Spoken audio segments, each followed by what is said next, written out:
Hello, everybody, and welcome to another episode of the Language Hacking Podcast. I'm your host, Benny Lewis, and this is another short form Ask Benny episode where it'll just be me talking about a topic. And a question I got from somebody was, how do I create a language immersion environment at home? And I'm recording this on my very last day in Brazil, and I'm reminded of one of my more famous language projects where I went to Belo Horizonte here in Brazil, which is deep inside the country, to prove that you don't need to travel to a particular place. Because I was actually there to learn Egyptian Arabic. And I guarantee you, I did not run into any Egyptians while I was in that city, but I created a virtual immersion environment at home.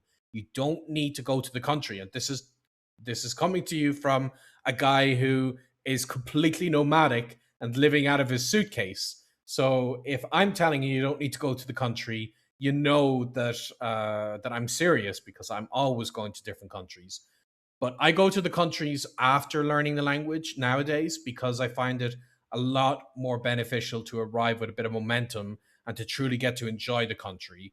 I did try for many years to arrive and just pick up the language as soon as I arrived there and feel like maybe that's some form of immersion that's going to help me. But I quickly learned that when you're in a new country, you're dealing with so many different things. There's the cultural clashes, there's the fact that you may not have any friends there, there's lots of logistics if you're going to be there for a few months in terms of trying to settle in and find a place to live and whatever. That it's just too many things to deal with to add language learning into that.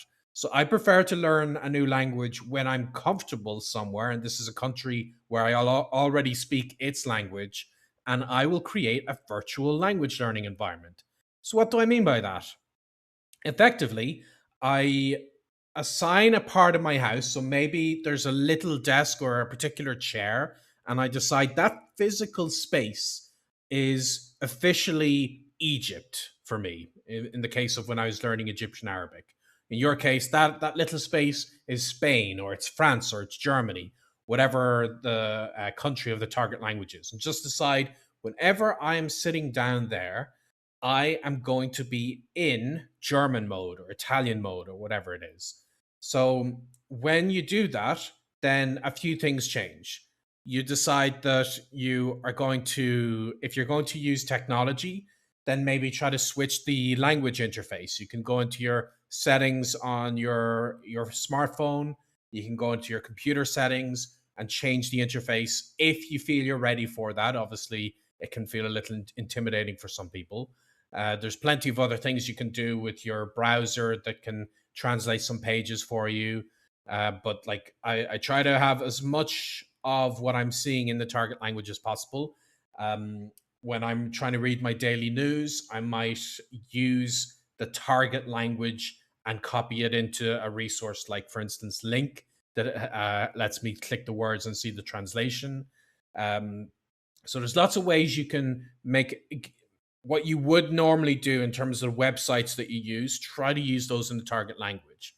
But actually, study time, of course, you would have your booked italki or Preply lessons with a teacher, and you're going to be doing that entirely virtually. And that's a big aspect of what I do ahead of going to a country is all of my learning, the center of gravity for all of these are those spoken sessions with a teacher.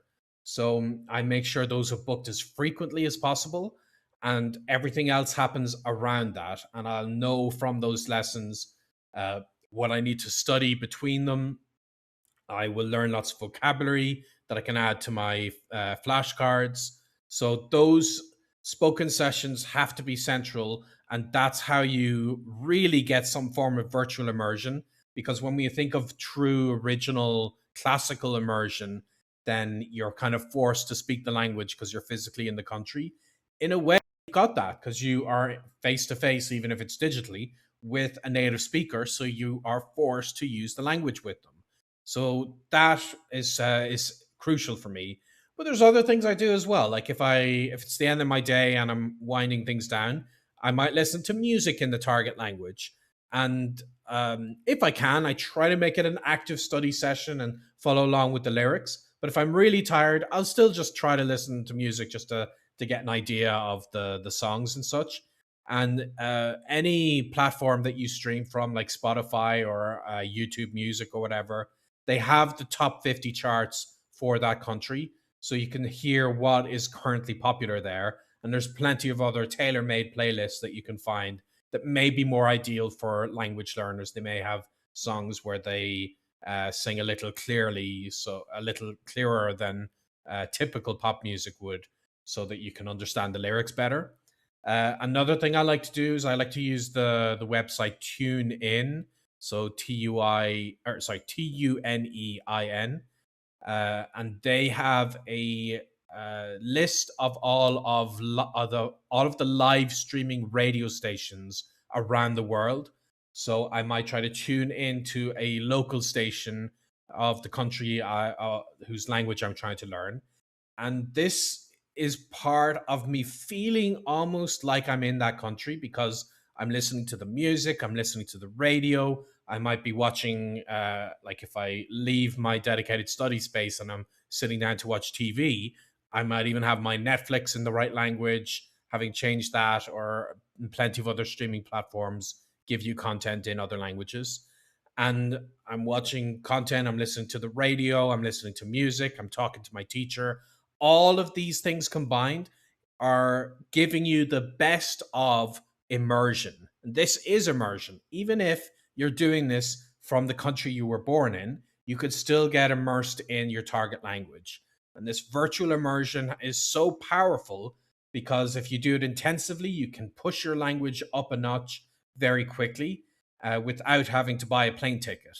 And I think that's so much more beneficial because I love travel, but I never really found I got the best experiences when I arrived not knowing a word, because so much of my effort and energy was put into learning the beginnings of the language that I had time taken away from enjoying that country. Whereas when I've put that work in ahead of time, I decide when I'm in the country, I'm not necessarily going to be studying the language that much. I'm going to be exploring, maybe making new friends and such. And that has completely transformed my experience. So yeah, with immersion, I generally tell people to be cautious of going to the country and thinking that'll solve all your problems. As you guys know from my story, I first moved to Spain thinking I would learn Spanish just by living there, and I didn't. I had 6 whole months of just speaking English in Spain. So it tends to happen to many of us, even highly motivated people. So virtual immersion means that you don't have to worry about that. You set aside the time and you just push forward existing and living through that language. So, yeah, that is my big tip for you. I hope you found that useful.